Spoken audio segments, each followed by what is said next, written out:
Amigas da MTI, todos estão me ouvindo?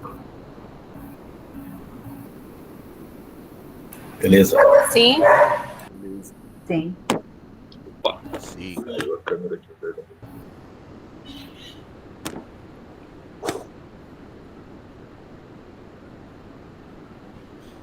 Então vamos lá, vamos começar então a nossa 12ª edição aqui do nosso MTI Tech Talk. Hoje com a presença ilustre do nosso... Gente, desculpa, estava tudo certo. A gente começa a gravar, começa a cair tudo. Perdão, que eu vou arrumar. Ou depois na gravação não ficar feio.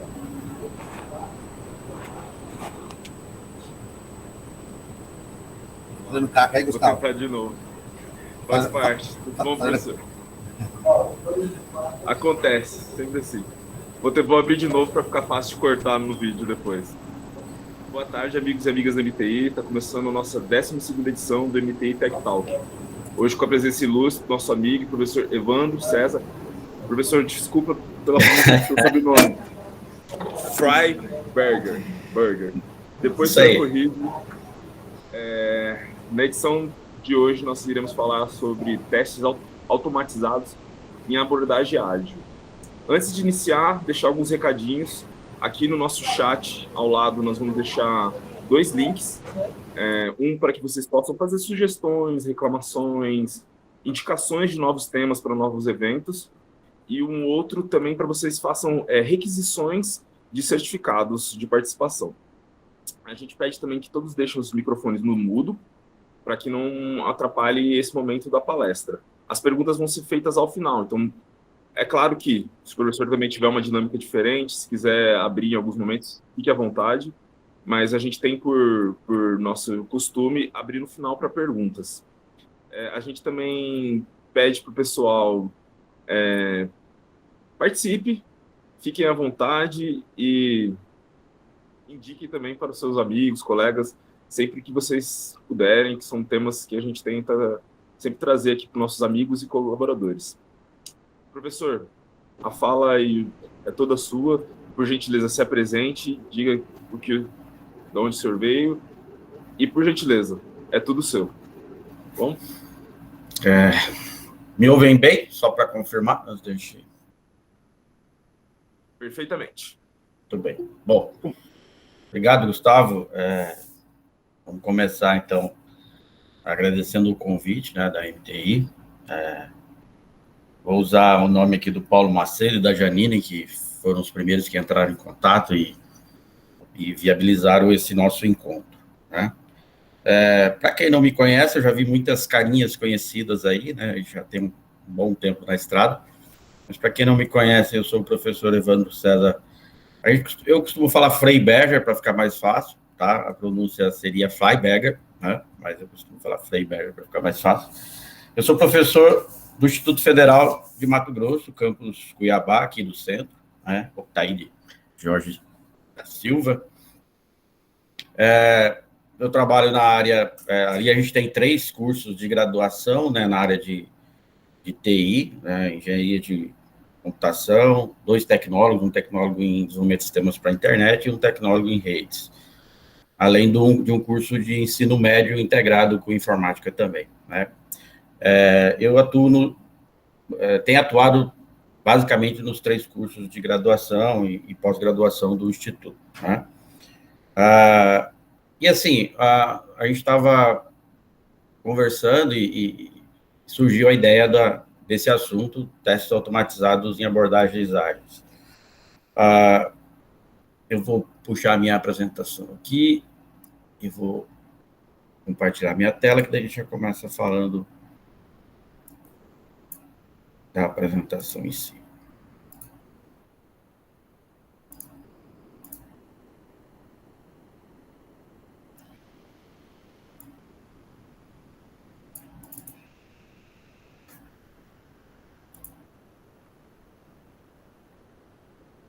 Estou vendo minha tela? Só confirme, por favor, porque a partir de agora eu não vejo vocês. Estamos vendo, sim. Muito bem. Ok. Bom,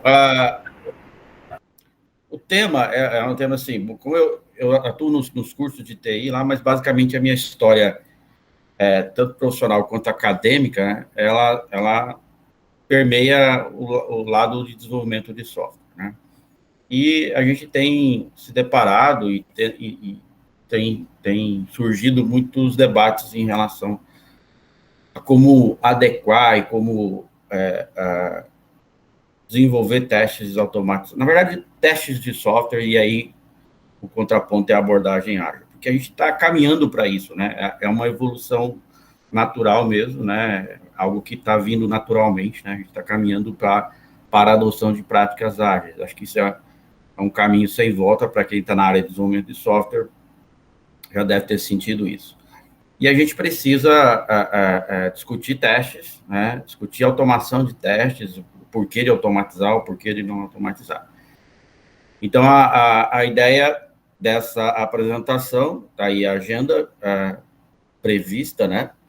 Fazer uma introdução, uma breve introdução sobre testes de software, né? Na verdade, é mais uma contextualização para que a gente pegue a discussão que a gente está querendo trabalhar, né? E aí falar um pouquinho do impacto das abordagens do teste de software, o impacto das abordagens DevOps nos testes de software. A ideia é que a gente chegue no final da apresentação com essas duas discussões, abordagens ágeis e DevOps, que são dois cenários bastante atuais e bastante discutidos, e como é que ficam os testes nesses cenários, quais são as implicações, né? Qual é o impacto disso em relação a teste. Fazer uma considerações a respeito da automação de teste frente a essas discussões e considerações finais.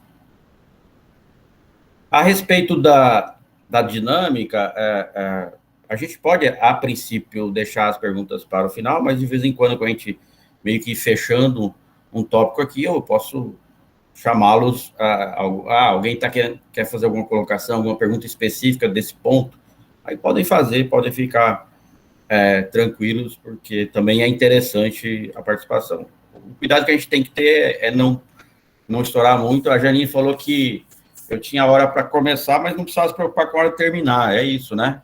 Tá valendo isso ainda, né? Não me coloque em maus lençóis, né? Boa tarde a todos. Boa tarde. Não é, Janine? É só uma hora, né? Ai. É tortura. Mas vamos lá.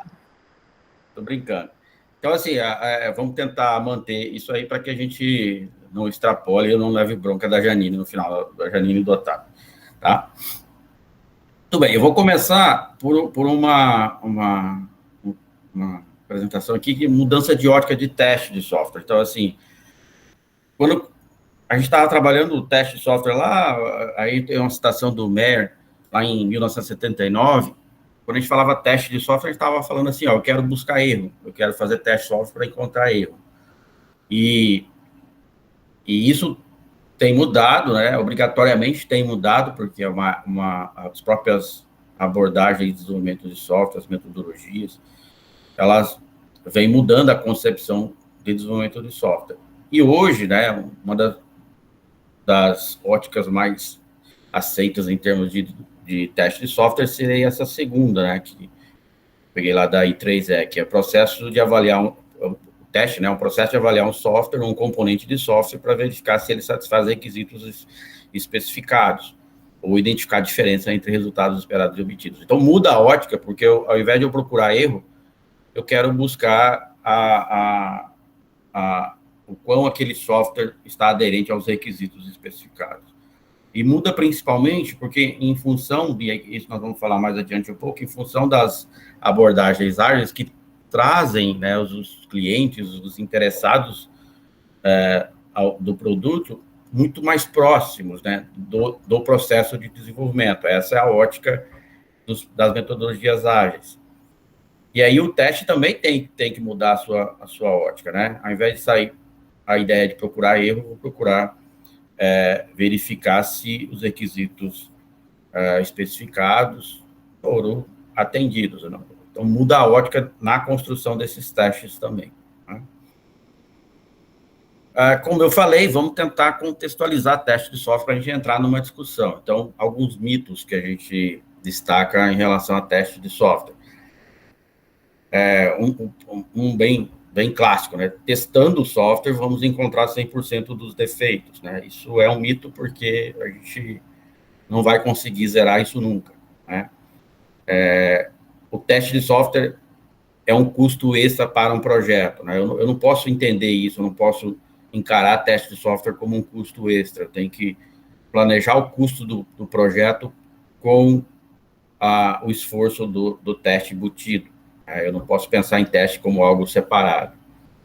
Qualquer pessoa é capaz de testar bem, é só seguir um plano de teste. Isso, infelizmente, não é verdade. Nós vamos ver até uma página que a gente fala do perfil do testador, né? Então, assim, eu tenho que ter algumas aptidões para dizer que uma pessoa, um profissional, é um testador em potencial. Programadores não precisam testar, isso está caindo com certeza por terra, porque as próprias metodologias ágeis atestam o contrário disso. Os testes dos programadores são suficientes, também é mito, né? A gente não consegue abranger todos os testes possíveis e necessários de um software, considerando apenas os que os programadores possam fazer, né? E só podem testar quando um sistema estiver 100% pronto. Isso também caiu por terra em função das metodologias ágeis, né? Diferente de metodologias tradicionais que eu programava em cascata, né? Então, isso a gente hoje considera como mito, né? Isso aqui é algo também que complementa, não como mito, mas como ideia de teste de software. Então, testes não verificam completamente a saída de um sistema, visto que as entradas são infinitas. Isso é bastante forte, e assim, às vezes a gente não para pensar nisso. É que se eu for escrever um teste formalmente, né, fazer a descrição formal de um teste, eu deveria considerar todas as entradas possíveis. E, normalmente, as entradas possíveis são infinitas. A combinação das entradas possíveis são infinitas. Então, daí aquela ideia de que eu não vou conseguir testar todas as saídas possíveis de um teste, porque eu não consigo fornecer todas as entradas possíveis também, tá? E aí eu preciso pensar em o que testar, como testar, porque eu já sei que eu não vou conseguir abranger o 100%, tá? Teste não garante a qualidade, pois a qualidade tem um conceito muito mais amplo. Até o próximo slide vai ajudar a gente a entender isso, tá? Então, quando eu penso em qualidade de software, provavelmente, né, quando eu considerar as características, subcaracterísticas de qualidade, eu vou encontrar, principalmente na lista de subqualidades, subcaracterística, perdão, eu vou encontrar questões que eu não consigo mensurar com teste, ou que seria muito caro mensurar com teste para chegar a algum resultado plausível, tá? Testes custam, em média, 20% a 30% do custo de elaboração de um software. E aí, em vermelho, ou pelo menos deveria custar. Então, a primeira pergunta que a gente tem que fazer quando eu estou discutindo teste é: eu estou gastando tempo e investimento nessa grandeza, digamos, relacionada a teste?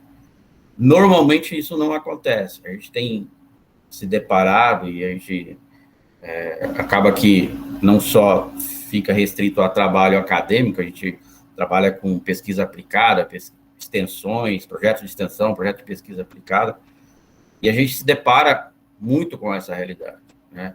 Primeiro é que testes, às vezes até começam num ritmo razoável, mas o primeiro cronograma que estoura, a primeira coisa que é cortada são os testes, né? Ou se o cronograma ou se o custo está estourando no orçamento do projeto, o teste é um dos fortes candidatos a serem cortados, né? Então, a gente precisa parar para pensar nisso e ver se realmente a gente vai efetivamente fazer teste de software se a gente continuar pensando dessa maneira. Não estou dizendo que isso é unanimidade, eu estou dizendo que isso é bastante comum a gente se deparar com isso no dia a dia dos trabalhos que a gente tem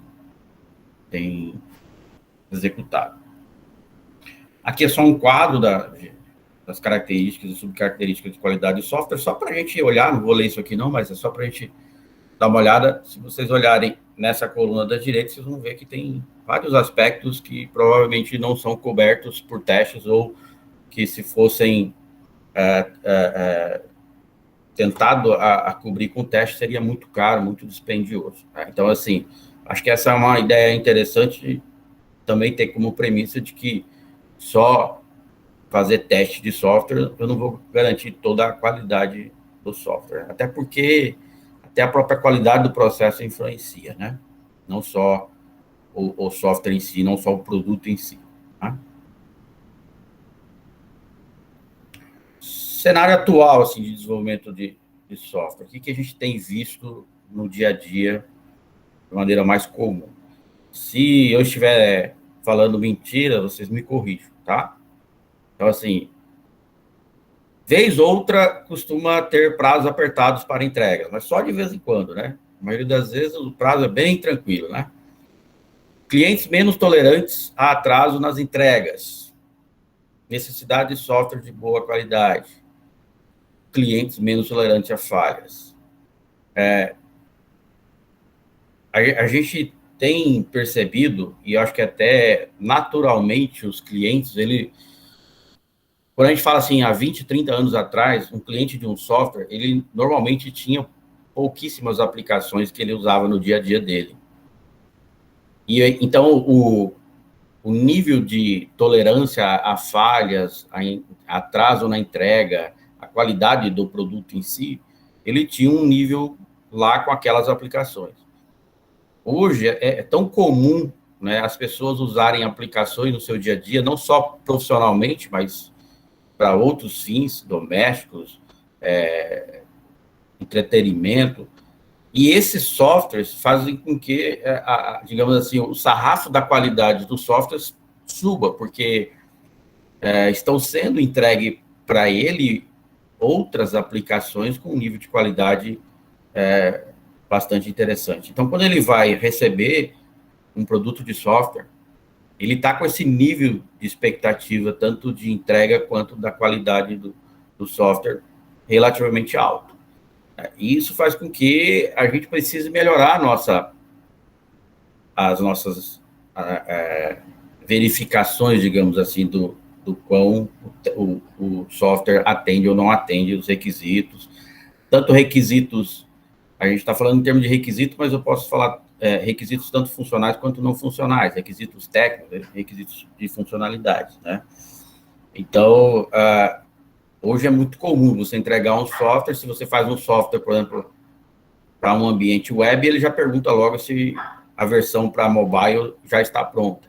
Por quê? Porque é algo comum no dia a dia dele, né? Então, assim, virou uma rotina. Então, a gente gera uma certa complexidade no modelo de desenvolvimento de software atual, né? Ainda sobre o cenário atual, novas tecnologias e sistemas cada vez mais complexos, né? Isso, para quem está na área de software, tem vivenciado isso todo dia. Outro aspecto importante é que o mercado tem poucos testadores especialistas. É uma área que é bastante carente, né? E talvez a carência dela, ou a falta de pessoas, se deve ao pouco investimento que foi feito no passado para essa área de teste de software. A importância que se deu a esses profissionais nos anos anteriores aí. Então, assim, a gente precisa discutir mais testes de software, a gente precisa entender, a comunidade precisa entender que isso é algo extremamente importante e que profissionais que tenham as características desejadas de testadores são pessoas altamente especializadas e que o mercado precisa muito desse especialista. Tá? O próximo tópico já meio que explica isso, né? Pouco investimento na área de testes. E, por último, softwares testados apenas pelos próprios desenvolvedores caem em alguns probleminhas. Eu coloquei 2 aí, sistemas perfeitos. O que eu quero dizer com isso? Antes de dizer o que eu quero dizer com isso, eu vou me defender que eu me enquadro no grupo dos desenvolvedores, dos implementadores, né? Já fiz muito software, já implementei muito, para quem me conhece. Então, eu me considero implementador também, desenvolvedor também. Então, não estou falando isso de cadeirinha, e sim de experiência própria. Então, a gente, quando desenvolve software, a gente desenvolvedor, a gente tem como premissa que o software que a gente está desenvolvendo é um sistema perfeito. E eu acho pouco provável que os desenvolvedores que estão presentes aqui achem o contrário disso. Outra coisa é que a gente cai no vício da implementação já conhecidos, né? Quando a gente desenvolve um software, um componente de software, e tem que fazer um teste, um caso de teste para aquele componente de software, a gente é bastante tendenciado a testar o caminho feliz. Por isso que um dos mitos, e uma das coisas que a gente tem que considerar sempre, é que o desenvolvedor, sim, ele tem capacidade de testar vários aspectos do software que está em produção, mas eu não posso pegar os testes do desenvolvedor como base para dizer se o software está correto ou não, se atende ou não os requisitos. Então, é algo que a gente tem que estar atento. E quando eu falo a gente desenvolvedor, a gente PO de uma equipe, ou que seja num formato de gerente de equipe, responsável técnico de equipe, interessados no software. Então, assim, a gente precisa ter isso em mente, de que o teste feito pelo desenvolvedor é um teste que é sujeito a cair nesses problemas, tá? E me incluo tranquilamente nisso, tá? Já me peguei muitas vezes caindo nesses vícios da implementação, ou na ideia de que fui eu que fiz, e eu sei que esse sistema está perfeito, lindo e maravilhoso, né? Alguém discorda? Quer discordar disso aí? Tem alguém aí discordando disso ou todo mundo concorda?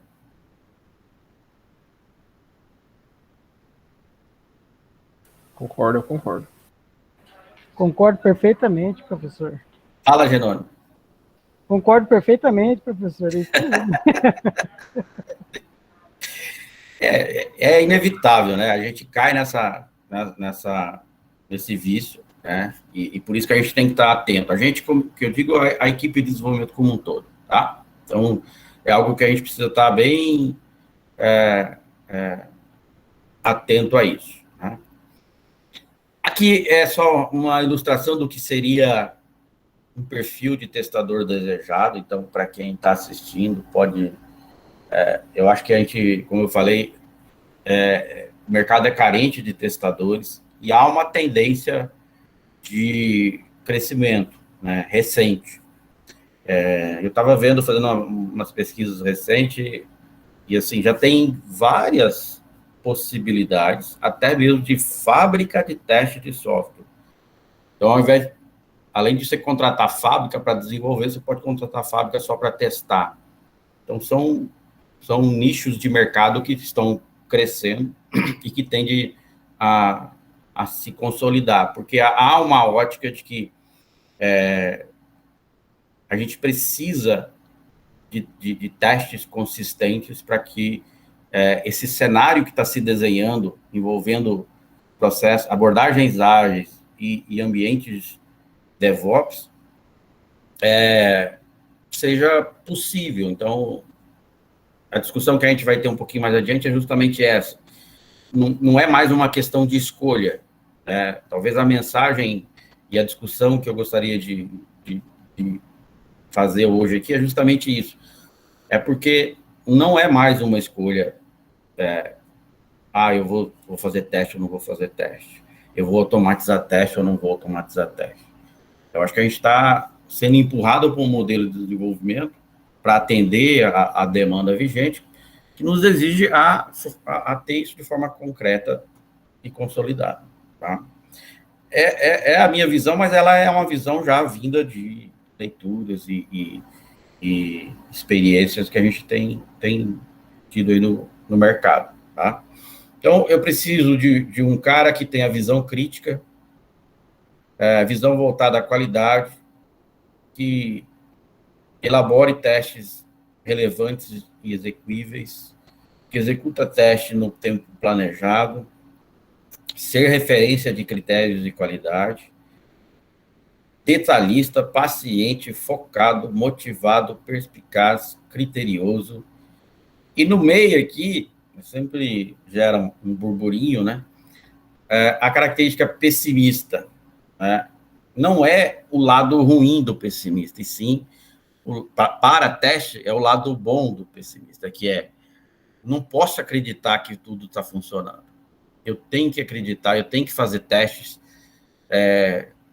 principalmente nas partes críticas do sistema, de uma forma pessimista. Eu tenho que pensar, eu não posso ser otimista como o desenvolvedor lá, né? Como nós desenvolvedores. Essa parte fui eu que fiz, não precisa nem testar. Né? Não. O testador, ele não pode ter essa característica, né? Ele tem que ser pessimista, tem que dizer, não, eu tenho que testar, tá? Eu tenho que verificar. Né? E isso compõe o que a gente está colocando aí como perfil de um testador. Tá? Não é fácil, né? São características bem marcantes, né?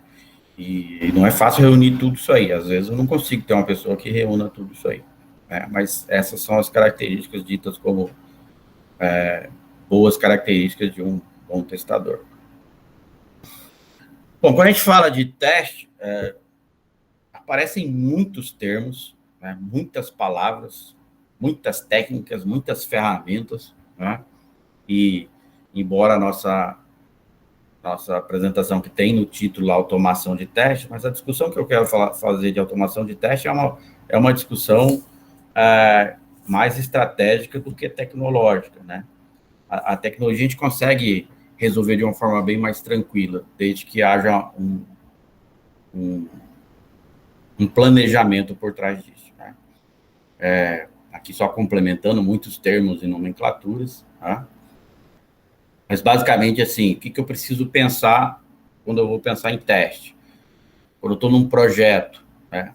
Uma coisa que antes a gente pensava, a gente poderia falar assim, eu estou dentro de uma empresa de desenvolvimento de software, ou dentro de uma fábrica, e eu vou padronizar tudo que eu faço. Isso era algo bastante discutido até pouco tempo atrás.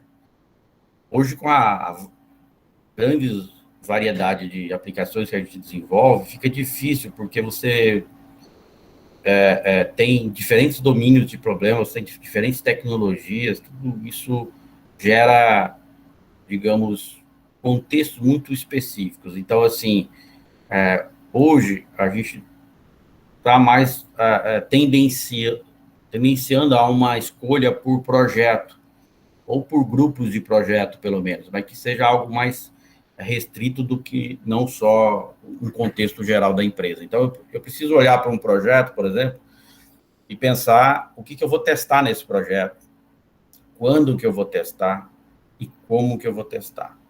Isso é dito como são as questões-chave de teste. Né? Quando eu respondo essas questões, ou quando eu vou em busca da resposta dessas questões, eu começo a montar o meu plano de teste para aquele projeto. Né? Quando eu estou pensando lá no quando, aí isso aqui, eu achei essa abordagem bem interessante, até para ter colocado a referência aqui, me esqueci. Essa proposta estabelece o quando por meio de níveis. Né? Então, assim, acaba que os níveis de testes, exceto o último aqui, o teste de regressão, eu já falo dele, mas assim, quando eu falo em teste de unidade, teste de integração, teste de sistema, teste de aceitação, alfa, beta, eu estou falando num níveis de teste que normalmente eu escalo em ordem progressiva, de tempo mesmo, tá? Não tem como eu fazer teste de integração antes de teste de unidade, teste de sistema antes de teste de integração. Então, acaba que esses níveis de testes, eles ajudam a gente a estabelecer uma ordem de quando testar cada parte do meu software, e cada teste que eu faço tem um objetivo diferente. O teste de regressão, por que eu falo que ele não se encaixa cronologicamente? Porque eu posso ter teste de regressão em qualquer uma dessas outras situações. Eu posso falar assim, eu fiz lá um conjunto de teste de unidade, e executei, passaram os testes, né? Automatizei, passaram os testes. E aí houve uma mudança em um componente de software e eu preciso reavaliar se aquele conjunto lá continua funcionando. Quando eu executar meus testes de unidade novamente, eu estou fazendo um teste de regressão de teste de unidade. Assim pode acontecer com o teste de integração, sistema, aceitação. Só que quanto mais eu subo aqui, mais a tendência é de menos automação. A gente já vai falar de uma pirâmide aqui que explica melhor isso. Então, essa resposta de quando testar, ela pode ser buscada por meio da decisão de quais níveis de teste que eu vou programar, né, no meu plano de teste para aquele projeto que eu estou iniciando ou está em construção. O que testar? E aí eu posso me apoiar nos tipos de teste. Eu vou testar características de segurança, de usabilidade, de desempenho, de interface ou de funcionalidade. Veja, tem que fazer teste, quer dizer, vou voltar aqui, eu tenho que fazer teste para todos esses níveis, para todos esses tipos? Não é isso que a gente está defendendo. Eu acho que com essa ideia de que a gente vai fazer um plano de teste para cada projeto, a ideia é que eu decida em conjunto o que é importante para aquele projeto. Aquele projeto reúne um conjunto de características e cada projeto tem seus pontos críticos. Pode ser funcionalidade, pode ser interface com o usuário, pode ser critério de desempenho, de usabilidade, ou até de segurança, ou vários desses ao mesmo tempo. O que eu preciso é decidir quais são os tipos de testes que eu preciso desenvolver para aquele projeto. Né? Como testar? E aí vem várias técnicas, eu coloquei duas aqui, mas assim, a gente tem diferentes abordagens, né? Técnica da caixa branca ou caixa preta. Caixa branca normalmente fica ali no nível de teste de unidade, teste de integração, né? Quando eu começo a subir aqueles níveis lá, eu caio para caixa preta, onde me interessa mais avaliar de fora se determinado porção de código funciona ou não, né? E os de mais baixo nível, eu trabalho fazendo imersão nas verificações, imersão no código, vou abrir código, vou programar código de verificação, abrindo a caixa, né, e não considerando ela uma caixa preta. Então, isso é uma maneira de se abordar as decisões, né, usar níveis, usar os tipos, usar as técnicas como forma de chegar à resposta das questões-chave de teste. Aqui uma comparação só entre testes manuais e teste automatizado. A grande maioria já vivenciou isso, né? Então a gente vai passar bem rapidinho aqui, né? Obviamente, né, fazer teste automatizado, a velocidade de execução é mais alta, né? Uma vez que eu já programei, executa na velocidade da execução de código, né? Pode ser executado quantas vezes necessário, exige um domínio de tecnologia específico. Então, assim, quando eu vou fazer automação de teste, eu preciso ter conhecimento em tecnologia para isso. Alto custo apenas na criação, né? Então, assim, eu gasto tempo e investimento uma única vez, né? Eu passo que se eu for fazer manual, toda vez que eu vou executar, eu tenho que repetir o gasto de tempo e custo nele. Permite testar situações impossíveis de testes manuais. Tem certos testes que o ser humano não consegue fazer, né? Por repetições ou número de repetições de testes que devem ser feitas, né? Faz apenas o que foi programado para o teste. Isso pode ser um problema, tá? Quando eu tenho que fazer testes e durante o teste eu tenho que explorar outros aspectos além daquilo que o plano de teste ou o cenário de teste apontou, né? O teste automatizado ele não vai além do que foi programado, né? Então, se não foi um teste bem programado, digamos assim, ele vai ficar carente naquela verificação. Como ele é automatizado, pode ser que passe despercebido essa verificação e ninguém perceba que está sendo testado de forma ou incorreta ou não completa, né? Não avaliam questões visuais, já os testes visuais podem, mesmo que você esteja fazendo uma verificação funcional, por exemplo, você consegue, o testador manual consegue verificar algumas questões visuais durante o teste. O teste automatizado não faz isso, né? E não avaliam questões de usabilidade, né? Os testes automatizados não vão cobrir a usabilidade, e já os testes manuais, sim. Então, assim, claro, testes automatizados são importantes, e eu diria que são vitais hoje, né? Mas a gente não pode tomar como base que todo teste que eu vou produzir para o meu sistema tenha que ser rigorosamente automatizado.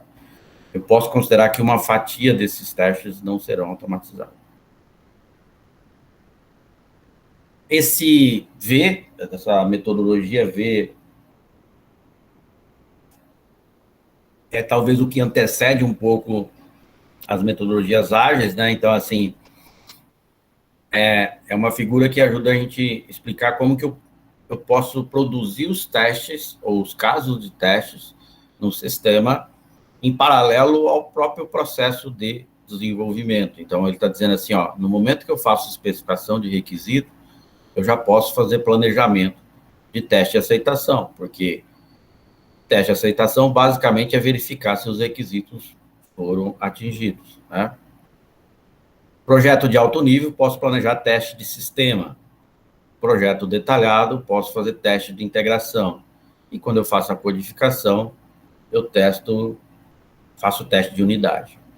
Claro que aqui a gente não está considerando se isso aqui está acontecendo em forma de cascata ou cíclica, né? Mas é uma forma que a gente pode usar como criar um paralelismo para a produção de teste durante o processo de desenvolvimento. Isso ajuda bastante para que a gente chegue no final de ciclos de desenvolvimento com tanto o software quanto os testes que fazem, as automações de testes prontas para eu entregar o produto pronto lá no final. Então, é uma ideia que ajuda a gente se organizar e ganhar tempo com a produção tanto do software quanto dos casos de teste. Desculpa. Aqui a gente tenta mostrar nessa figura o impacto que as metodologias ágeis trazem frente às metodologias tradicionais. Num primeiro momento, né, nas metodologias tradicionais, a gente percorria um longo tempo para daí testar e entregar o produto pronto. Então, assim, eu teria um tempo maior para amadurecer os testes, para fazer os testes e executar os testes. E agora, nas abordagens ágeis, eu tenho ciclos curtos, cuja promessa é entregar, lançar uma porção pronta de código funcionando, né? E quando a gente fala pronto, tem que ser testado também. Então, eu preciso, a cada ciclo, né, definir o que eu vou implementar, fazer o projeto daquela implementação, fazer a codificação, implementar os testes que foram decididos a serem automatizados, e rodar esses testes nessa porção de código antes de entregar. Como esse ciclo é curto, isso gera um impacto grande na forma de testar software e exige uma organização muito maior na produção desses testes de software, né, comparado ao que a gente tinha como tradicional, né? Então, aqui no tradicional, eu poderia ter lá um pessoal responsável por testes que teria um tempo longo para pensar nesses testes e construir esses testes. Aqui não, é muito dinâmico e eu preciso agilizar isso. Documentação, o que a gente quer dizer com a documentação tradicional versus ágil? Porque, assim, a base para a construção de casos de testes, né, o que eu vou testar, como que eu vou testar, estão nas documentações produzidas pelo software. No modelo ágil, as premissas e os princípios ágeis, eles pregam a produção de um volume menor de documentação, né? Já no tradicional, eu tinha um volume muito maior. O que a gente vê relacionado a teste, né? Qual que é o impacto disso? Aqui até acredito que seja um impacto benéfico, porque por experiência própria, assim, fazer caso de teste, implementar caso de teste, automatizar caso de teste, depois verificar os casos de testes, mediante a documentação volumosa, é muito trabalhoso, é muito dispendioso, e com alto risco de eu não conseguir cobrir todos os aspectos. Quando eu pego aqui abordagens ágeis, onde basicamente o que se trabalha hoje, né, claro, salvo exceções, porque determinados projetos exigem documentações mais extensas, mesmo eu usando metodologias ágeis, né? A gente não pode descartar totalmente, né? Mas, no geral, né, você tem uma documentação bastante leve, né? E como os ciclos são curtos, as porções de documentações que eu vou lidar para produzir os testes também são menores, né? Haja visto que eu tenho que fazer a produção e automação dos testes daquele ciclo de desenvolvimento, né? Então, isso ajuda, a abordagem ágil traz, eu vejo assim que traz bons benefícios para a área de teste, né? Essa documentação mais enxuta, né, e esses ciclos mais curtos, por um lado, gera uma complexidade de trabalho, mas, por outro, melhora porque eu trabalho com unidades menores. Essa figura ajuda a gente só... Aqui eu coloquei a Scrum, mas a gente tem vários outros exemplos de metodologias ágeis, né? Mas só para lembrar que, a partir de histórias de usuário ou casos de uso, e esses casos de uso aqui ainda são considerados, porque os autores dizem o seguinte, para alguns sistemas ainda é necessário fazer documentações um pouco mais extensas, mas para a maioria dos casos, as histórias de usuário, né, nas metodologias ágeis são suficientes para registro de requisitos. A gente tem experimentado e tem dado certo, né, junto com as histórias de usuário, fazer a documentação de critérios de aceitação das histórias, né, que às vezes não são formalizados, às vezes no planejamento das sprints, né, dos ciclos, costuma-se fazer uma discussão meio caseira das histórias, há um entendimento da equipe, a equipe vai produzir. Mas a experiência tem mostrado para nós que fazer a documentação das histórias de usuário e complementar com critério de aceitação, ela ajuda muito esse processo de construção de casos de teste e depois a verificação ou validação dos resultados dos testes lá no final. Então, é algo que a gente tem trabalhado e tem dado certo, né? Então, embora isso às vezes não fique explícito nas abordagens ágeis, mas tem sido uma ferramenta bastante interessante, tá?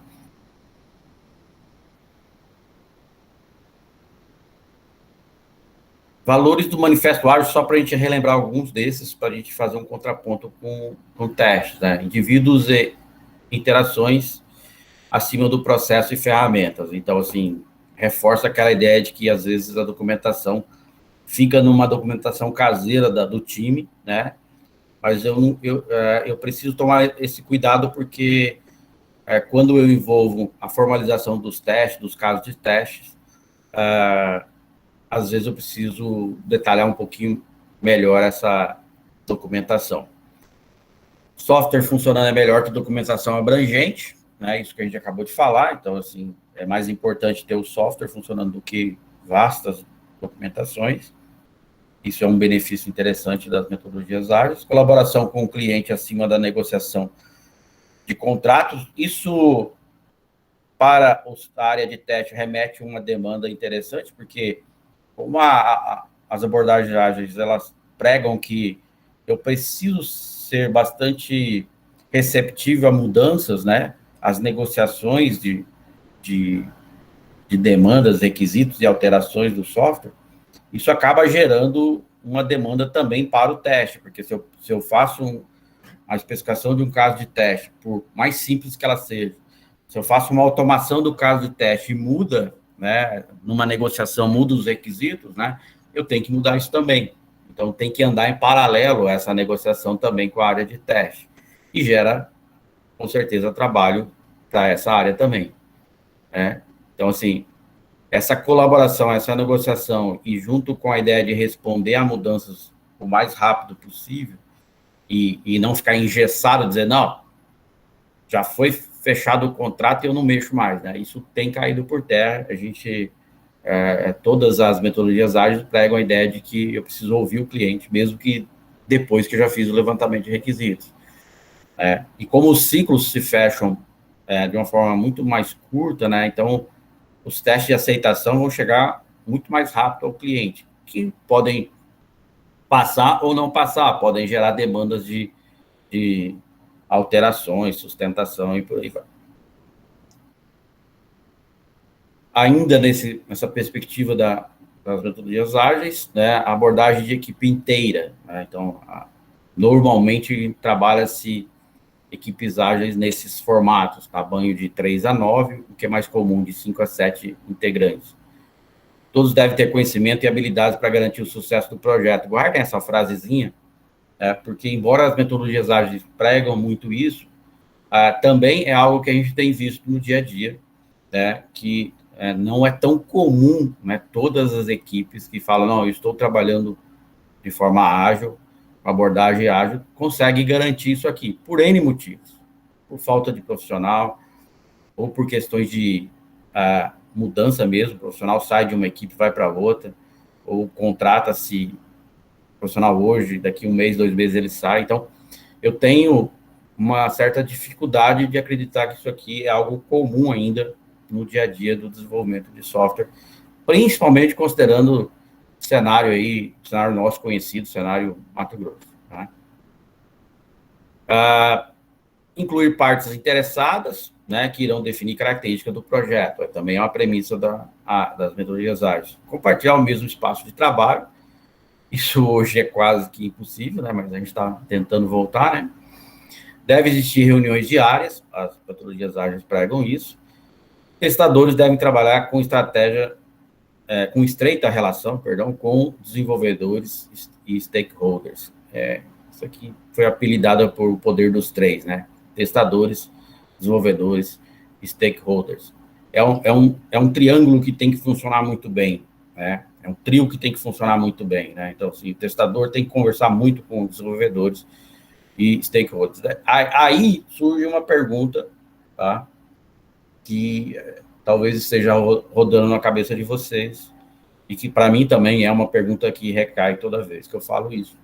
Porque, assim, quando a gente fala que as equipes ágeis têm que ser heterogêneas e autossuficientes, digamos assim, eu tenho que pensar, então, cada equipe tem que ter um testador com aquele perfil lá, né? E isso também não é algo tão fácil de ser atingido. Então, assim, de novo, a experiência de mercado ainda mostra que isso não é um cenário tão comum dessas equipes serem autossuficientes, terem todos os integrantes para todas as áreas do processo de software, né? Tanto a área técnica quanto a área não técnica. Então, assim, talvez a gente tenha que ter, num processo de transição, né, pessoas que estejam num nível fora das equipes, que tenham essas aptidões de teste e que colaboram com as equipes para tocar, planejar, fazer os planos de testes e acompanhar como os testes estão sendo produzidos e executados. Tá? É algo que a gente tem visto como algo plausível. Manifesto dos testes ágeis, assim como a gente tem o manifesto das abordagens, tem o manifesto dos testes ágeis, então eles dizem assim, lá quando eles escreveram isso, eles falaram, nós valorizamos testar todas as etapas versus no final. Isso também é natural por conta das metodologias ágeis. Prevenir bug versus encontrar bugs, né? Então, também casa com aquela ideia da I3E lá. Testar o entendimento versus testar funcionalidades. Então, assim, hoje também se prega muito a ideia de que os testes têm que trazer essa visão do entendimento até mais do que a funcionalidade. Claro que a funcionalidade é importante. Aí nós temos aqueles níveis, né? que devem ser trabalhados, mas o foco do teste recai sobre o entendimento, ou seja, o quão demonstrado vai ficar se a equipe entendeu de fato os requisitos, né, e traduziu esses requisitos em funcionalidade. Né? Eu preciso fazer esse teste, eu preciso verificar isso. Né? Construir o melhor sistema versus quebrar o sistema. Então, isso até um tempo atrás, né, o testador tinha sangue nos olhos, né? Então, assim, ele ia para fazer o teste, o objetivo dele era quebrar o sistema, o prazer dele era quebrar o sistema.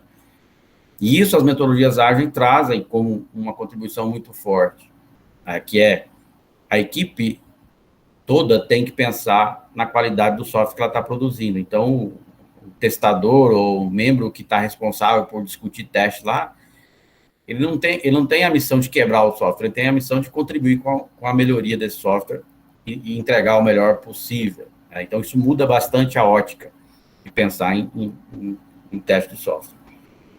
E time responsável, que é justamente o que a gente está falando, versus responsabilidade. Time responsável pela qualidade ao invés de responsabilidade dos testadores. Não posso colocar toda a responsabilidade nos testadores. Os testadores vão ajudar a produzir os cenários de testes. Né? Há uma forte sugestão para que isso aqui aconteça e não isso aconteça na produção de testes automatizados, ou na produção de testes de uma forma geral. Né? Então, olhando essa primeira figura, a gente vê aqui que para automatizar e produzir testes de unidade é muito mais rápido e custa menos.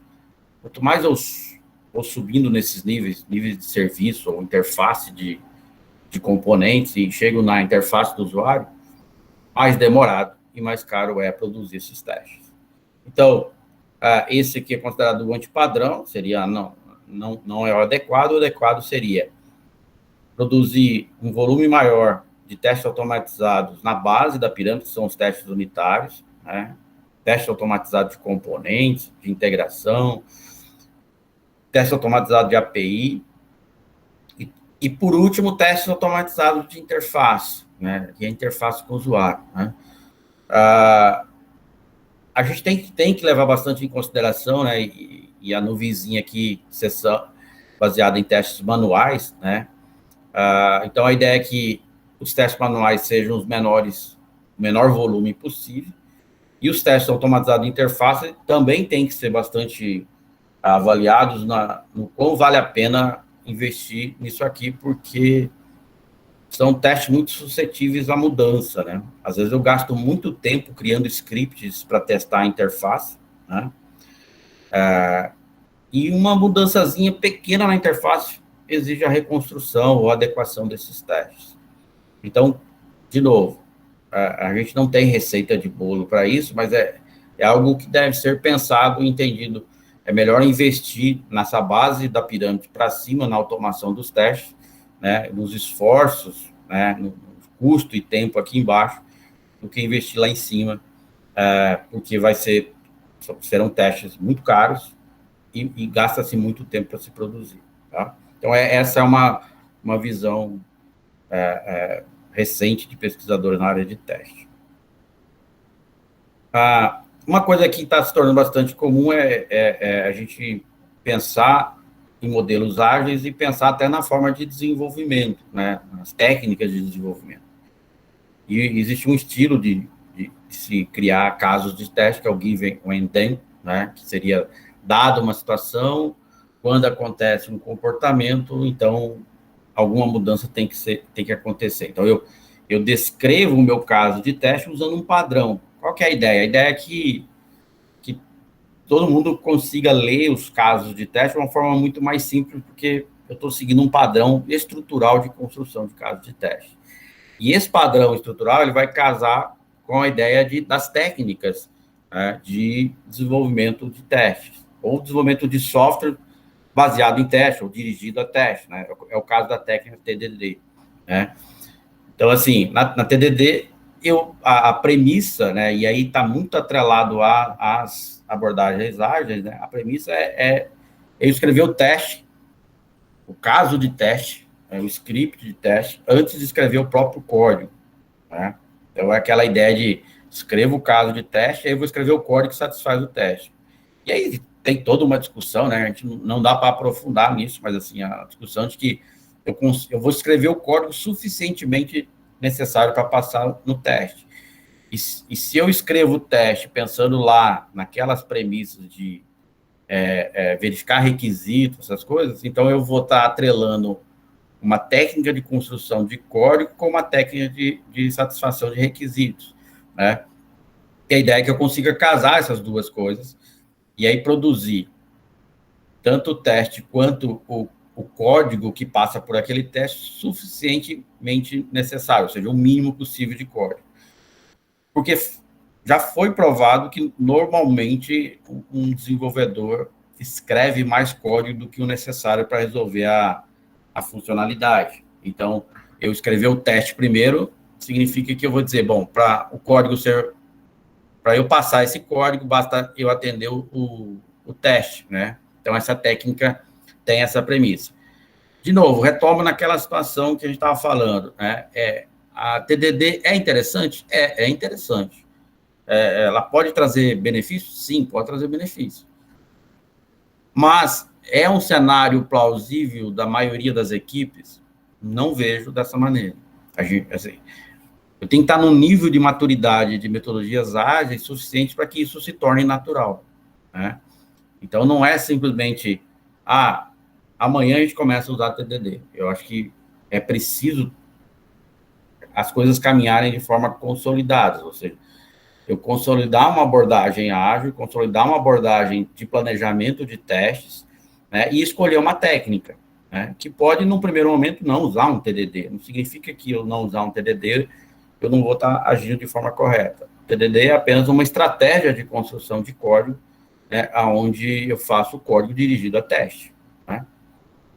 A outro exemplo de técnica, a BDD, que seria desenvolvimento dirigido a comportamento, né, que casa muito bem com o Given com Endem, né, que eu vou estar especificando os casos de teste baseado, dado uma situação, eu quero atingir um comportamento, então eu tenho que ter determinadas saídas para testar se esse comportamento foi atingido.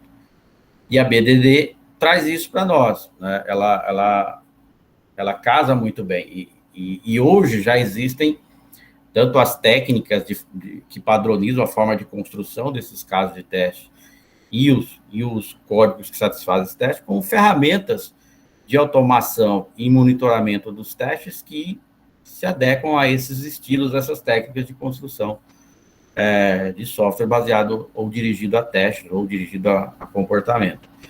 Então, assim, quando a gente fala de automação, a gente está bem servido de ferramentas. O importante é que haja discussão e as decisões do que cada projeto exige. Claro que eu acho que pode existir uma discussão num nível mais alto e fora das equipes, onde há uma decisão estratégica da empresa. E abaixo, né, casos específicos de cada projeto, né? Mas, de novo, são técnicas possíveis, né? O que eu preciso analisar é o quão maduro a minha equipe, a minha área de desenvolvimento está para conduzir um desenvolvimento usando uma técnica dessa. Às vezes eu preciso voltar um pouco atrás, fortalecer a abordagem ágil, né? Rodar a abordagem ágil para que ela se torne natural, ter pessoas cuidando da abordagem ágil, ter pessoas especializadas em testes e conduzindo os planos de testes, os cenários de testes, para chegar num nível de maturidade e dizer, bom, agora a gente consegue aplicar uma técnica dessa e a gente aumenta o ganho ainda mais. Outra técnica, né, desenvolvimento dirigido a teste de aceitação, né, que casa muito bem com a ideia de fazer especificação em metodologias ágeis, por exemplo, fazer especificação de história de usuário, construir um backlog. No momento que eu vou detalhar a história do usuário, fazer o refinamento dela e especificação de critérios de aceitação, e esses critérios de aceitação servem de subsídio para eu fazer os planos de teste e os cenários de teste de aceitação, que vai fechar lá no final com os testes de aceitação do meu software, tá? Então, tudo isso pode ser pensado e organizado, né, e costurado dentro do processo de desenvolvimento de software, né? O que eu acho complicado é, às vezes, a gente vê pessoas que pegam uma técnica dessa e começam a usar ela de forma isolada. Diz, eu estou desenvolvendo TDD, estou usando ATDD, mas está isolado, é uma iniciativa particular, e aí não se ganha os benefícios, de fato, que possam existir. Vou olhar aqui. Nossa, eu estou estourando meu tempo. Vamos lá, tentar ser rapidinho. 6 práticas concretas para testes em equipes ágeis. Testes automatizados de unidade e integração. Então, assim, a ideia é que a gente invista nisso, pelo menos fazer automação dos testes de unidade e de integração. Desenvolvimento orientado a teste é uma prática que faz bastante sentido ser incorporado.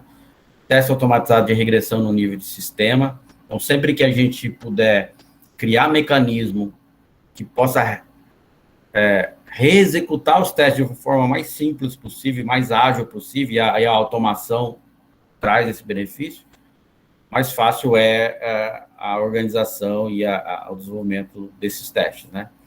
Desenvolvimento orientado a teste de aceitação, acabamos de falar, testes exploratórios, né, baseado em história de usuário, se for o caso, é o que tem se configurado melhor opção. Teste de versão com código, repositório de controle de origem, que inclui código de fonte, código de testes, teste de sistemas. Então, é interessante quando a gente já tem todo o fluxo de branches, né, de ramificações definidas, e o teste e a automação do teste, o código dos testes são incorporados nesse fluxo e caminham de forma versionada nesse fluxo de teste. Para que a cada versão que eu falar, preciso voltar uma versão, eu volto tudo, inclusive os casos de testes automatizados, né? Aqui só um exemplozinho, vou pular isso aqui, um exemplozinho de história do usuário, isso aqui acho que todo mundo já está bastante acostumado. Essa figura é a mesma anterior, só que dentro de um cenário onde a gente olha os testes dentro do ciclo, né? Então, peguei o backlog, priorizei o backlog, escolhi as tarefas que eu vou fazer nessa sprint, e eu vou ter que organizar, né, a produção dos testes unitários dentro desse ciclo, teste de integração, rodar isso aqui, aprovar isso, pegar esse pacote e levar para um teste de aceitação com os meus stakeholders. Tudo isso tem que rodar em ciclos muito curtos. Isso gera um impacto para a área de teste bastante grande. A gente está falando aqui em ciclos de 1 a 4 semanas. Então, no melhor das hipóteses, 4 semanas, isso tudo tem que rodar, né? Essa figura basicamente explica a mesma coisa e dá uma visão do paralelismo das coisas que podem acontecer. Então, no momento que eu estou especificando história do usuário, fazendo decisões técnicas, já começo a produzir os cenários de testes, né? Então, teste de aceitação, que vai cair lá na frente, teste de sistema, faço codificação de teste de unidade e teste de integração, né? Testo o sistema, né, interno na equipe e vou para o teste de aceitação, testes alfa e beta. Então, é algo que a gente pode pensar e esquematizar para que o paralelismo nos ajude a conseguir vencer os ciclos curtos das metodologias ágeis. Para ajudar nesse impacto dos ciclos curtos, a tendência é que a gente entre nas abordagens DevOps, ou seja, eu vou integrar tanto a área de desenvolvimento com a área de operacionalização do software. Isso vira um ciclo, né, infinito, o símbolo é do infinito, que eu vou planejar, vou codificar, vou construir, vou testar, vou soltar uma release, vou fazer um deploy, né, vai entrar em operação, vou monitorar isso vai gerar sustentação, alteração e volto nesse ciclo. A ideia do DevOps é aperfeiçoar, né, a integração contínua e a entrega contínua. De novo, isso nos gera uma demanda para ciclos mais curtos, tanto de integração de novos componentes no software, quanto de entregas mais rápidas possíveis, né? Essa figura mais ou menos diz a mesma coisa, né? Vou fazer um build, vou testar, vou providenciar uma infraestrutura. Normalmente, a infraestrutura no ambiente DevOps é uma infraestrutura como código, ou seja, eu crio a infraestrutura baseada em código, faço o deploy da minha porção dessa aplicação dentro desse ambiente criado, né? E aí tem mais testes. Por que tem mais testes? Porque boa parte dos testes vão exigir integração com outros componentes, que eu não consigo testar nessa fase. Esse ciclo todo, né, está dentro do que a gente chama de pipeline de CI e CE, né, que seria a integração contínua e entrega contínua, né, que mais ou menos essa esteira está ilustrando. Então, isso faz com que a gente precise estruturar a área do teste de forma adequada para cumprir, né, esse ciclo, né, que tende a ser curto, né, de forma organizada. E quanto mais teste automatizado eu tiver sendo incorporado dentro dessa esteira de produção de software, mais facilmente eu vou conseguir fazer essa esteira rodar, né? Se eu depender de muito teste manual ou testes de aceitação burocráticos, eu vou fazer com que essa esteira role muito mais devagar do que o possível, ou que haja uma sobrecarga aqui no final, né, na hora de fazer a aceitação desse teste. Aceitação, homologação, algo parecido com isso. Quando a gente fala de automação de testes, então eu tenho, e aí que eu chamo a atenção de que, assim, eu acho que, sim, cada equipe tem que ter seu testador, o seu grupo de testadores, que faz parte da metodologia ágil, mas eu acho que cada instituição também tem que ter uma área que vai pensar teste, que vai padronizar níveis de testes, né, para que trace metas de qualidade e que esses testes contribuam para essa qualidade, já que eles não resolvem 100%, né? Então, eu preciso decidir o que testar, né? Vou testar métodos, classes, camadas, componentes. Isso pode ser geral ou pode ser particular de cada projeto. Na integração, vou testar a integração com banco, com APIs, com microserviços. Cenários de microserviços trazem também complexidade de teste. Integrações. Quais ferramentas de automação? Depende muito dos níveis de teste que eu vou escolher produzir e das tecnologias, né? Então, eu escolho a pirâmide inteira, eu quero que os testes de interface sejam automatizados, então eu vou ter uma demanda tanto tecnológica quanto de esforço de automação grande, né? Bom, com certeza eu vou ter resultado também, mas eu tenho que pensar nisso, né? Quando executar, eu tenho lá um fluxo de branch, de ramificações definidas, e eu vou pontuar cada nível de teste para dizer, aqui vai executar o teste tal nível, aqui vai executar tal nível. Então, se eu estou pensando numa pipeline de DevOps, eu preciso programar essa pipeline para rodar esses testes no momento que o software entra nessa esteira da pipeline. A automação de testes envolve também a ideia de o portuguesado mocar dados aí, né? Dados mocados. Então, assim, uma coisa que é bem comum, assim, a característica que a gente se depara muito com isso, e quando a gente, até para o aluno, quando a gente pede para o aluno desenvolver um software e depois o teste, há uma tendência muito grande da gente ter dificuldade de controlar os níveis de testes. É comum a gente chegar num cenário prático de desenvolvimento de software, e aí fica, eu quero ver os testes. O que você faz? Eu faço teste de unidade. Aí você vai ver o teste de unidade dele, o teste de unidade dele percorre todos os níveis do software. Então, às vezes, você está fazendo teste de unidade, você está fazendo teste de unidade, teste de integração, teste de comunicação, fazendo teste de tudo. E aí, é um teste unitário inchado, difícil de produzir. Então, essa diferenciação de níveis de teste, ela é importante. Esse planejamento e essa verificação durante a produção, ela é importante também. Outra coisa que é bastante pertinente, que a gente tem que pensar, é uma característica mais de projeto, mas o quão de massa de teste eu vou ter que, massa de dados para teste que eu vou ter que gerar, testes contextualizados, testes não contextualizados, testes sensíveis, testes não sensíveis. Então, eu preciso fazer esse planejamento, no mínimo, para cada projeto, e antes mesmo desse projeto começar a crescer, né?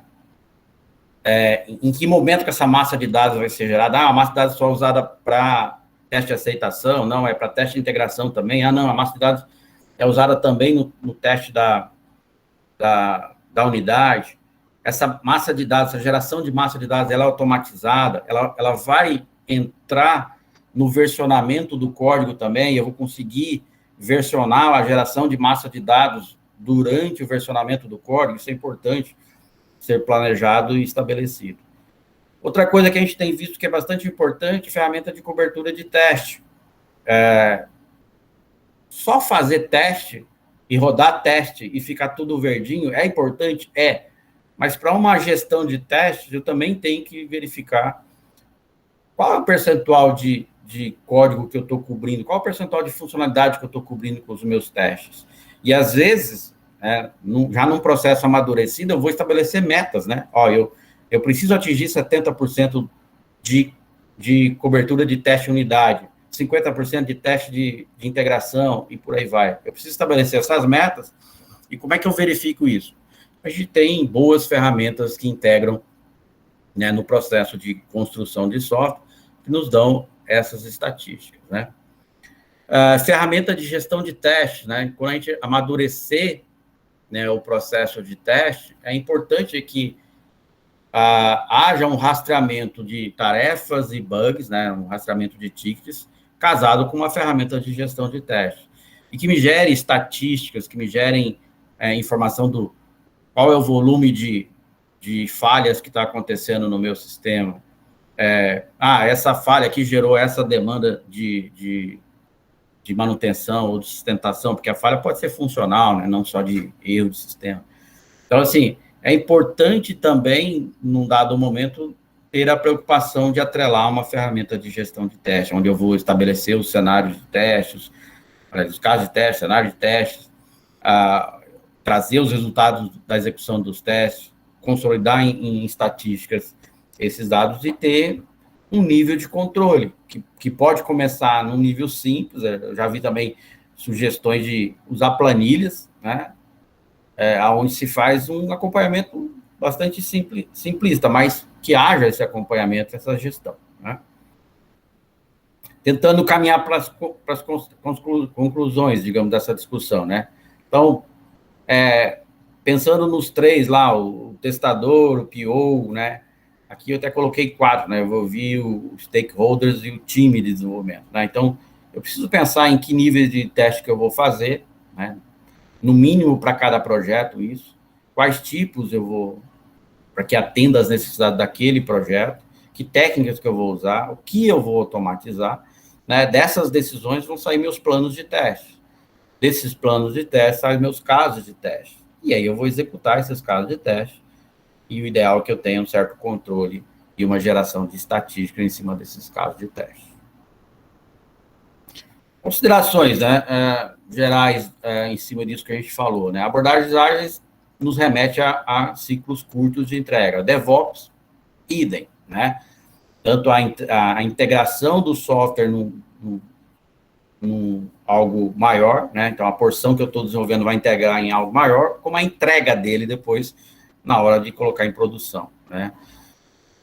O cenário atual envolve contratação de fábrica de software, isso é uma questão bastante comum, principalmente nas organizações, tipo empresas como a MTI, né? Então, assim, eu preciso, nesses planos de teste, eu preciso decidir quais testes a fábrica irá produzir, né? Como é que eu vou receber e validar esses casos de testes, né?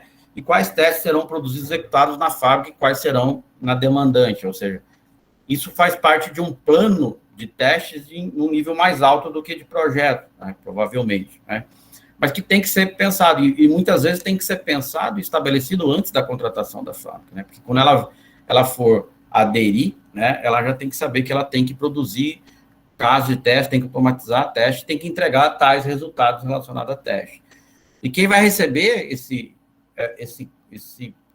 software produzido e a documentação produzida desse software tem que também saber o que vai receber, ou o que foi estabelecido para receber, e conseguir avaliar também, né?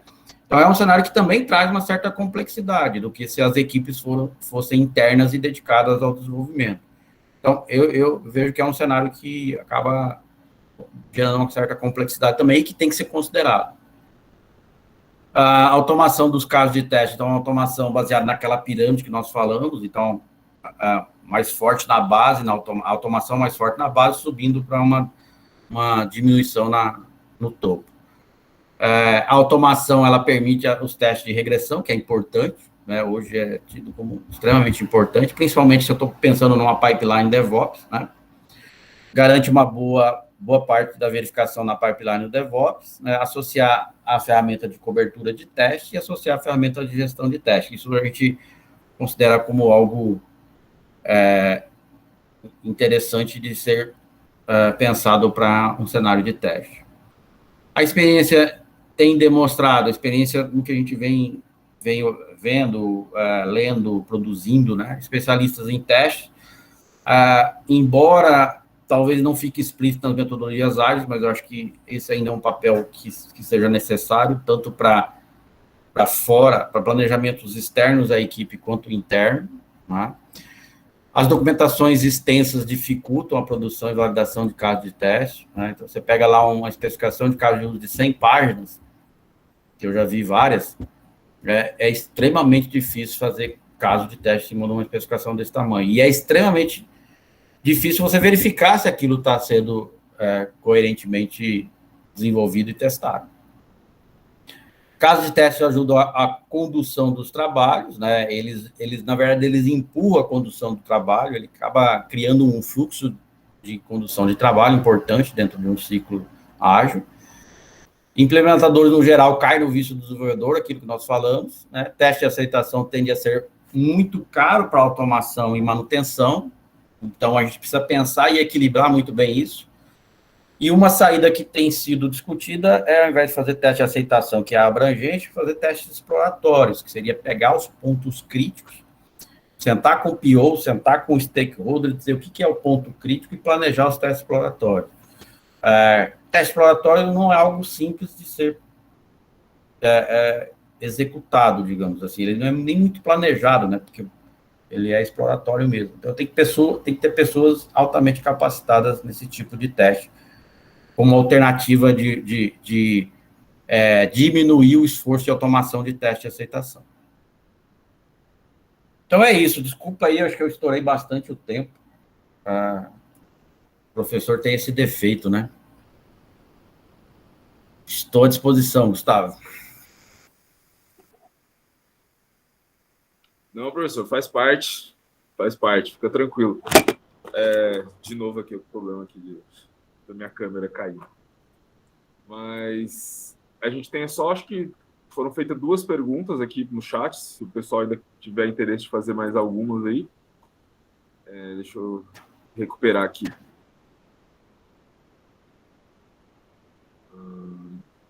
O Felipe tinha perguntado se tinha algum grupo de testes aqui de Cuiabá no Telegram. Caso sim, se o pessoal poderia aí informar, não sei se é o caso, professor, se você faz parte de algum grupo nesse sentido. Não, eu não faço parte. E também desconheço se há algum grupo, até tem interesse em montar isso. A gente, vocês viram um símbolozinho de fábrica de software lá, essa fábrica de software, ela é um projeto de ensino do IFMT, e que nós estamos tentando fazer lá, pegar os alunos que estão da metade dos cursos de TI para frente e trazer eles para um ambiente de desenvolvimento prático.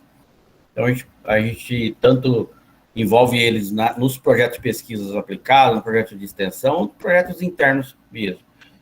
E essas coisas que a gente está discutindo aqui, como alternativas e processos de teste, estão sendo testados, estão sendo incorporados nos projetos que a gente tem feito lá na fábrica. Então, assim, embora não haja ainda uma expansão dela para o meio externo, né? Eu acho que acredito que vai acontecer isso, mas a gente tem discutido. Então, se caso haja interesse em discutir, a gente está aberto, né? Entre em contato com a gente pode ampliar essas discussões aí. É um assunto que nos interessa bastante.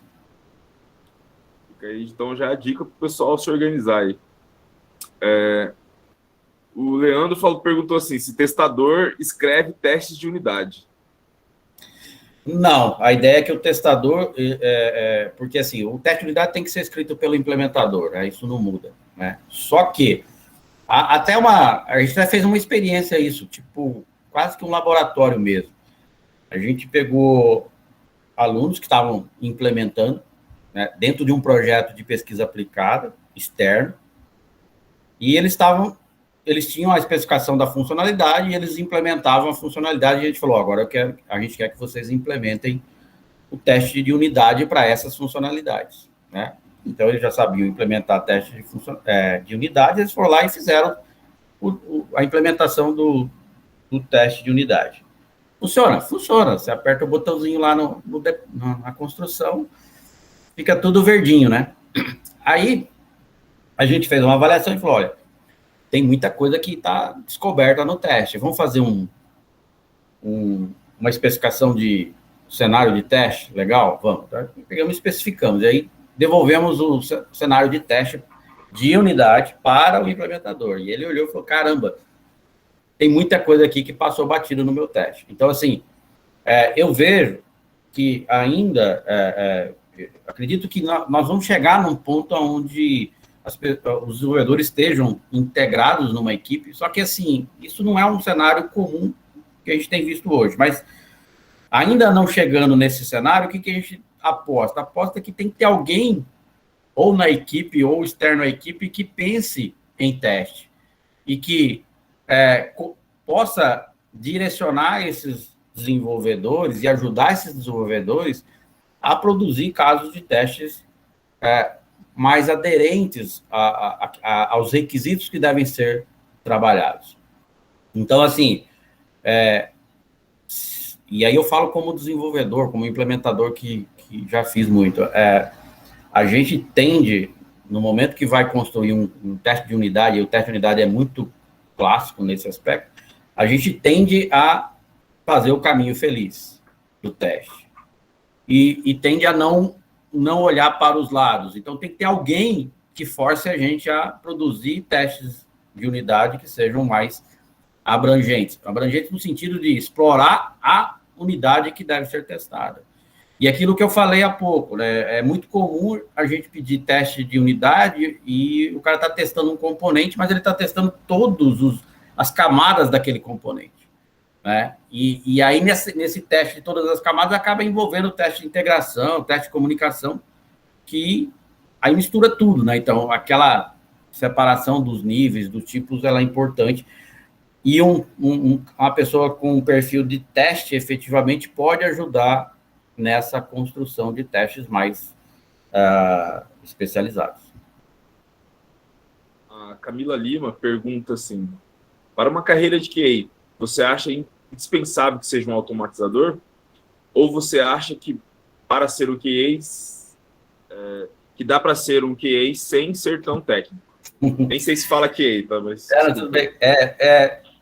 É muito clássica essa pergunta, assim, e eu costumo dizer lá, porque eu dou aula das disciplinas de desenvolvimento de software. E quando você entra num curso, você tem que fazer todas as disciplinas, né?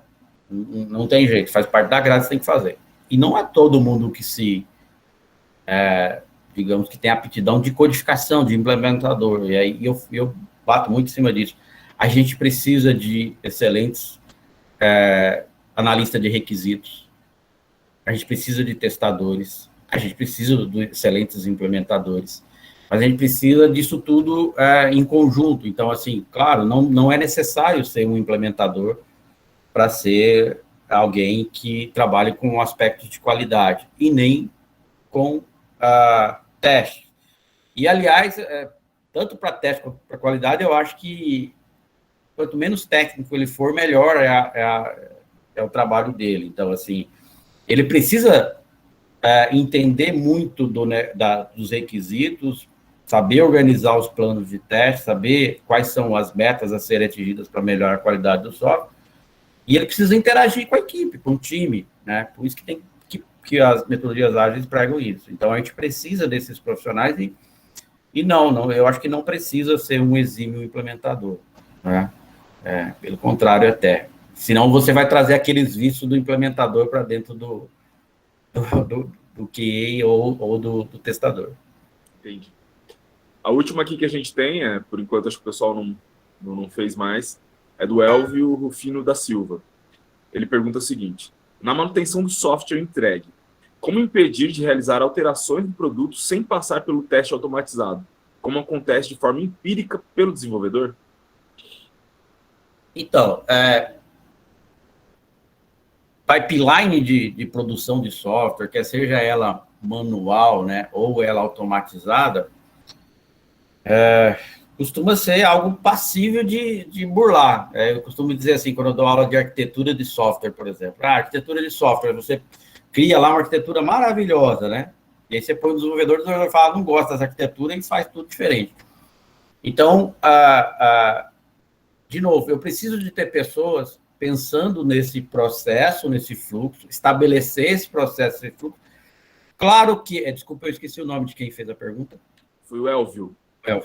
Claro que se esse processo também estiver automatizado dentro de uma pipeline, você vai evitar muito essas liberdades para o desenvolvedor, porque se o desenvolvedor ele tem uma rotina de pegar um código, trazer para uma branch dele, fazer a incorporação de uma nova funcionalidade, ou uma adequação, uma manutenção, uma sustentação, devolver essa porção de código para uma branch, onde a própria pipeline vai executar um caso de teste, por exemplo, automatizado, e percorrer, né, juntar com as outras partes, integrar e percorrer o fluxo da pipeline, vai garantir uma consistência desse fluxo. Ao contrário, claro, de uma equipe que cada um faz tudo dentro, né? E cada um pode fazer a qualquer momento.